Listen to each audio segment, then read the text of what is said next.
പ്രിയമുള്ളവരെ, നമസ്കാരം. വീണ്ടും വായനയുടെ ഈ നിമിഷത്തിലേക്ക് ഹൃദയം നിറഞ്ഞ സ്വാഗതം.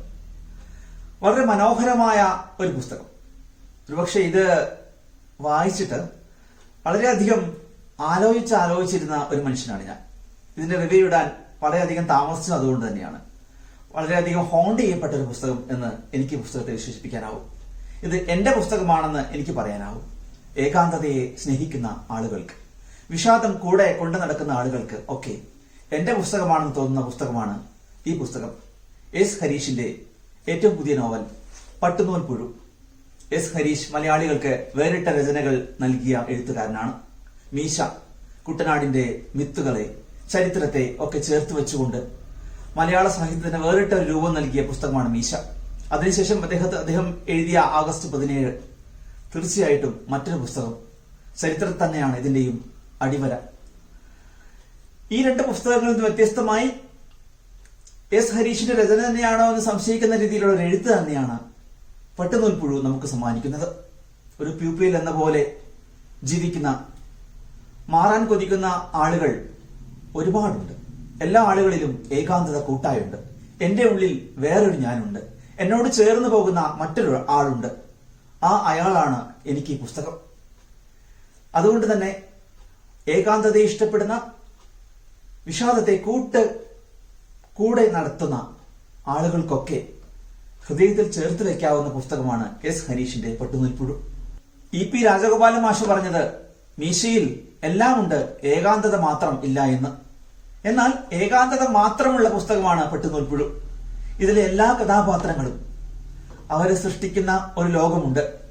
അവരുടെ ഏകാന്തതയിൽ, അവരുടെ ഒറ്റപ്പെടലുകളിൽ, അവരുടെ ദുരിതങ്ങളിൽ ഒരു കൊക്കൂണിൽ ആയിരിക്കുന്ന അവസ്ഥ, അതിൽ നിന്ന് പുറത്തു കടക്കാനാവാതെ വേദനിക്കുന്ന അവസ്ഥ. ഇതിലെ കേന്ദ്ര കഥാപാത്രം സാംസ എന്ന ആൺകുട്ടിയാണ്. ചെറിയ കുട്ടിയാണ്. ഒരു ചെറിയ ആൺകുട്ടിയുടെ മനോഭാവത്തിലൂടെ ഏകാന്തതയെ അവതരിപ്പിക്കാൻ ഇദ്ദേഹം, എഴുത്തുകാരൻ കാണിച്ച ശ്രമം അത് വളരെ പ്രശംസനീയം തന്നെയാണ്. അത് ഇത്തിരി കടന്ന കൈയായി പോയി എന്ന് എനിക്ക് തോന്നുന്നു. കാരണം ഏകാന്തത അത്ര കണ്ട് അനുഭവിക്കുന്ന ആളുകളല്ല കുട്ടികൾ. പക്ഷേ ഓരോ മനുഷ്യന്റെയും മനസ്സിലെ ഏകാന്തതയ്ക്ക് ഒരു കുട്ടിത്തമുണ്ട് എന്നുള്ളത് വസ്തുതയാണ്. അതുകൊണ്ട് തന്നെ ആ കുട്ടിത്ത ഭാവത്തെ, ഏകാന്തതയുടെ നിഷ്കളങ്കതയെ, ഏകാന്തതയുടെ ആ നൈർമല്യത്തെ, ആ വ്യസനത്തെ ഒക്കെ വ്യക്തമാക്കാൻ സാംസയിലൂടെ എസ് ഹരീഷിന് സാധിക്കുന്നുണ്ട്. സാംസയ്ക്കൊപ്പം തന്നെ അമ്മ കഥാപാത്രം, സാംസന്റെ അച്ഛൻ, സാംസനോട് ചേർന്ന് നിൽക്കുന്ന ഒരുപാട് കഥാപാത്രങ്ങൾ, അവരെല്ലാം തന്നെ വളരെ മനോഹരമായി അവരുടെ വിഷമങ്ങളെ, അവരുടെ ആകുലതകളെ, അവരുടെ ഏകാന്തതയെ രേഖപ്പെടുത്തിക്കൊണ്ടാണ് ഈ പുസ്തകത്തിലൂടെ കടന്നു പോകുന്നത്.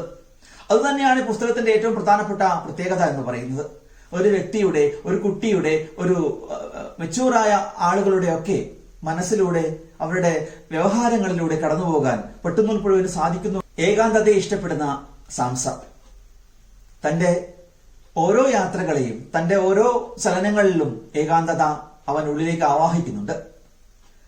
തന്റെ വീട്ടിലുണ്ടായിരുന്ന പറമ്പില് പണ്ട് താമസിച്ചിരുന്ന ഒരു കുടുംബത്തിലെ ഒരു കുട്ടി മരിച്ചിരുന്നതായും ആ കുട്ടിയെ അവിടെ സംസ്കരിച്ചതായും പണിക്കാരൻ ദാമുവിൽ നിന്ന് മനസ്സിലാക്കുന്നു. പിന്നീട് ആ കുട്ടി തന്റെ ഒപ്പം ഉണ്ട് എന്ന തോന്നലാണ് സാംസയ്ക്ക്. തീർച്ചയായിട്ടും തന്റെ ഉള്ളിലെ മറ്റൊരാളെ കണ്ടെത്താനുള്ള ശ്രമമാണ് സാംസ നടത്തുന്നത്. ആ കുട്ടിക്ക് നടാഷ എന്ന പേര് നൽകുന്നു. സാംസ ഇടയ്ക്കൊക്കെ ലൈബ്രറിയിൽ പോകുന്നു. തൊട്ടടുത്ത ലൈബ്രറി പുസ്തകങ്ങളാണ് സാംസയ്ക്ക് പലപ്പോഴും കൂട്ട്. അപ്പോ അവിടുത്തെ ലൈബ്രറിയനായ മാർക്ക്, അദ്ദേഹം വളരെ പ്രധാനപ്പെട്ട ഒരു കഥാപാത്രമാണ്. മാർക്കാണ് ഈ പെൺകുട്ടിക്ക് നടാഷ എന്ന പേര് നിർദ്ദേശിക്കുന്നത്. അങ്ങനെ നടാഷയുടെ ചിത്രങ്ങളോടൊപ്പം, നടാഷയുടെ ചിന്തകളോടൊപ്പം നടാഷയെ ചേർത്ത് വെക്കാൻ ആഗ്രഹിക്കുന്ന സാംസയുടെ പിതാവ് വിജയൻ, ഒരുപാട് ദുരിത പർവ്വങ്ങളിലൂടെ കടന്നുപോയിക്കൊണ്ടിരിക്കുന്ന ഒരാൾ, അമ്മ, അദ്ദേഹത്തോട് ചേർന്ന് നിൽക്കുന്ന മറ്റൊരാൾ. അങ്ങനെ എനിക്ക് തോന്നുന്നു സാംസയും സാംസയുടെ അമ്മയുടെയും മനോവികാരങ്ങളിലൂടെയുള്ള യാത്രകളാണ് കൂടുതലും ഉള്ളത്. അങ്ങനെ സാംസയുടെ ജീവിതത്തോട് ചേർന്ന് നിൽക്കുന്ന ഒട്ടനവധി കഥാപാത്രങ്ങൾ. ആ കഥാപാത്രങ്ങളൊക്കെ തന്നെ മനുഷ്യന്റെ മനസ്സുകളിലെ ഏകാന്ത ഭാവത്തെ വളരെ തരളമായി അവതരിപ്പിക്കാൻ എസ് ഹരീഷിന് സാധിക്കുന്നുണ്ട്. സാംസയോടും അമ്മയോടൊപ്പം തന്നെ നമ്മുടെ മനസ്സിലേക്ക് കടന്നു കയറുന്ന മറ്റൊരു കഥാപാത്രമാണ് സ്റ്റീഫൻ. സാംസയോട് ചേർന്ന് നടക്കുന്ന കഥാപാത്രം, ഇടയ്ക്കൊക്കെ ഭ്രാന്ത് വരുന്ന കഥാപാത്രം. എല്ലാ വർഷവും ഭ്രാന്ത് വരുമ്പോൾ അദ്ദേഹത്തിനെ കെട്ടിയിടുന്നു. ആ കഥാപാത്രവും നമ്മുടെ ഹൃദയത്തിലേക്ക് കടന്നു വരുന്നുണ്ട്. ഏകാന്തതയെ ഭ്രാന്തായി സങ്കല്പിക്കുന്ന മറ്റൊരു കഥാപാത്രം. അതുപോലെ തന്നെ സാംസയുടെ കൂടെയുള്ള വീട്ടിലെ പട്ടി ഇലുവിന്റെ ചിന്തകൾ. ഇലു കാണുന്നുണ്ട് സാംസയ്ക്കുള്ളിലെ മറ്റൊരു സാംസയെ, നടാശയെ. അങ്ങനെ ഇലുവിന് മാത്രം അല്ലെങ്കിൽ സാംസയ്ക്ക് മാത്രം കാണാൻ പറ്റുന്ന നടാശ ഓരോ മനുഷ്യന്റെയും ഓരോ വായനക്കാരന്റെയും ഉള്ളിലെ വേദനയായി മാറുകയാണ്. അങ്ങനെ സാംസയുടെയും അമ്മയുടെയും വളരെ മനോഹരമായ ഹൃദയ വിചാരങ്ങളിലൂടെയുള്ള ഒരു യാത്രയാണിത്. ഏകാന്തതയും അതുപോലെ തന്നെ അനുഭൂതികളും ചേർന്ന് നിൽക്കുന്ന വഴികളിലൂടെയുള്ള ഒരു യാത്രയാണ് ഈ പുസ്തകം പട്ടുനൂൽപ്പുഴു. ഈ പുസ്തകത്തിന്റെ തുടക്കത്തിൽ സൂചിപ്പിക്കുന്നത് പോലെ ഭാവനയ്ക്കും യാഥാർത്ഥ്യത്തിനും ഇടയിലെ നേർത്ത അതിരുകൾ മായ്ച്ചു കളയുന്ന നോവൽ. ഭാവനയാണോ യാഥാർത്ഥ്യമാണോ എന്ന് തോന്നലാണ് പലപ്പോഴും നാം. എന്റെ ചിന്തകളും എന്റെ വിചാരങ്ങളും ഒക്കെ എന്റെ ഹൃദയത്തിനോട് ചേർന്ന് നിൽക്കുമ്പോഴാണ് അത് ഏറ്റവും മനോഹരമായി തീരുന്നത്. അങ്ങനെ വായനക്കാരന്റെ ഹൃദയത്തോട് ചേർന്ന് നിൽക്കുന്ന ഒരു പുസ്തകമാണ് പട്ടുനൂൽപ്പുഴു. എസ് ഹരീഷിന്റെ മനോഹരമായ രചനയാണിത്. അദ്ദേഹം പറയുന്നു, മീശയ്ക്കും ആഗസ്റ്റ് 17 മുൻപ് തന്നെ അദ്ദേഹം എഴുതാൻ ആഗ്രഹിച്ചിരുന്ന ഒരു നോവലാണിതെന്ന്. തീർച്ചയായിട്ടും എസ് ഹരീഷിന്റെ രചനയ്ക്ക് വളരെ മനോഹരമായ ഒരു ഭാവം നൽകാൻ പട്ടുനൂൽപ്പുഴുവിന് സാധിച്ചിട്ടുണ്ട്. ഈ അടുത്ത കാലത്തിറങ്ങിയ നോവൽ സാഹിത്യത്തിൽ, മലയാള നോവൽ സാഹിത്യത്തിന് വേറിട്ട മുഖം നൽകുന്ന പുസ്തകമാണ് പട്ടുനൂൽപ്പുഴു. കാരണം ഈ അടുത്ത കാലത്ത് ട്രെൻഡിനൊപ്പം നടക്കാൻ പ്രശസ്തനായ എഴുത്തുകാർ പോലും തയ്യാറാവുന്നുണ്ട്.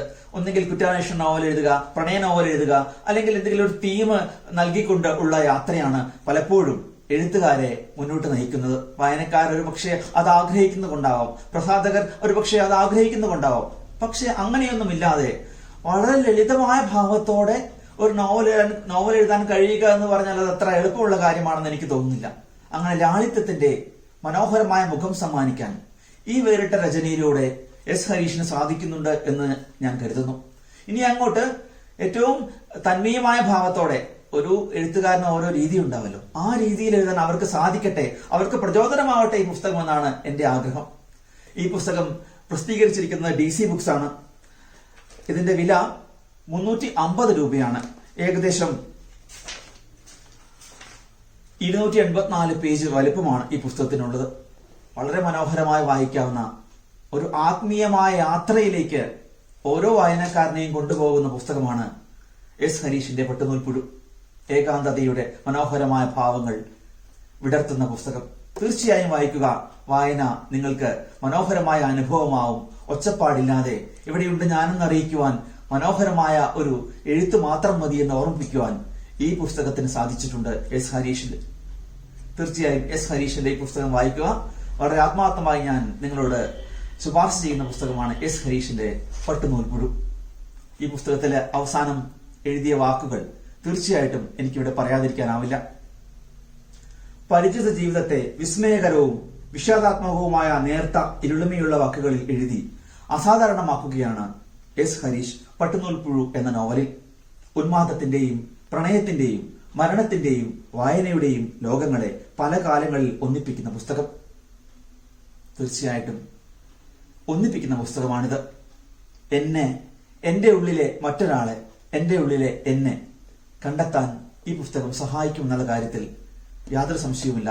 എന്റെ തന്നെ പുസ്തകമെന്ന് ഞാൻ വിശേഷിപ്പിക്കുന്ന പുസ്തകമായി മാറുന്നു ഓരോ വായനക്കാരനും. തീർച്ചയായും വായിക്കുക എസ് ഹരീഷിന്റെ പട്ടുനൂൽപ്പുഴു. പ്രിയമുള്ളവരെ, എല്ലാവർക്കും മികച്ച വായന വസന്തം ഉണ്ടാവട്ടെ എന്ന് ആത്മാർത്ഥമായി ആഗ്രഹിച്ചുകൊണ്ട് മറ്റൊരു പുസ്തകത്തിന് വിശേഷവുമായി വീണ്ടും കാണാം. അതുവരേക്കും നന്ദി, നമസ്കാരം.